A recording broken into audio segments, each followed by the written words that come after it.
कुबेर का अहंकार। यह एक पौराणिक कथा है। कुबेर तीनों लोकों में सबसे धनी थे। एक दिन उन्होंने सोचा कि हमारे पास इतनी संपत्ति है, लेकिन कम ही लोगों को इसकी जानकारी है। इसीलिए उन्होंने अपनी संपत्ति का प्रदर्शन करने के लिए एक भव्य भोज का आयोजन करने की बात सोची। उसमें तीनों लोकों के सभी देवताओं को आमंत्रित किया गया। भगवान शिव उनके इष्ट देवता थे, इसलिए उनका आशीर्वाद लेने वह कैलाश पहुँचे और कहा, प्रभु, आज मैं तीनों लोकों में सबसे धनवान हूँ। यह सब आप ही की कृपा का फल है। अपने निवास पर एक भोज का आयोजन करने जा रहा हूँ। कृपया आप परिवार सहित भोज में पधारने की कृपा करें। भगवान शिव कुबेर के मन का अहंकार ताड़ गए। बोले, वत्स, मैं बूढ़ा हो चला हूँ, कहीं बाहर नहीं जाता। कुबेर गिड़गिड़ाने लगे, भगवान, आपके बगैर तो मेरा सारा आयोजन बेकार चला जाएगा। तब शिवजी ने कहा, एक उपाय है।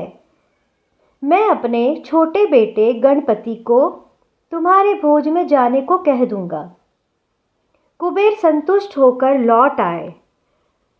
नियत समय पर कुबेर ने भव्य भोज का आयोजन किया।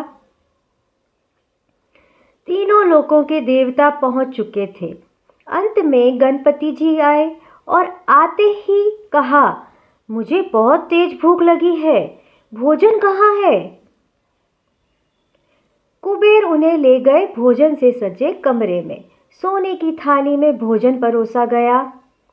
क्षण भर में ही परोसा गया सारा भोजन खत्म हो गया। दोबारा खाना परोसा गया, उसे भी गणपति जी खा गए। बार बार खाना परोसा जाता रहा और क्षण भर में गणेश जी उसे चट कर जाते। थोड़ी ही देर में हजारों लोगों के लिए बना भोजन खत्म हो गया, लेकिन गणपति जी का पेट नहीं भरा, उनकी भूख नहीं मिटी। वे रसोई घर में पहुंचे और वहां रखा सारा कच्चा सामान भी खा गए, तब भी भूख नहीं मिटी।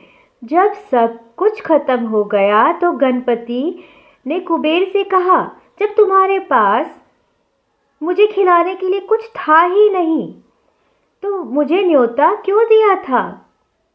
इस प्रकार कुबेर का अहंकार चूर चूर हो गया, क्योंकि अब कुबेर अपने धन का प्रदर्शन करना चाहता था, लेकिन फिर भी उनके अतिथि गणपति जी भूखे ही रह गए और हजारों लोगों के लिए बना हुआ सारा भोजन खत्म हो गया, कच्चा सामान भी खत्म हो गया। इसीलिए कहते हैं, हमें अहंकार नहीं करना चाहिए। हर हर महादेव। ओम नमः शिवाय।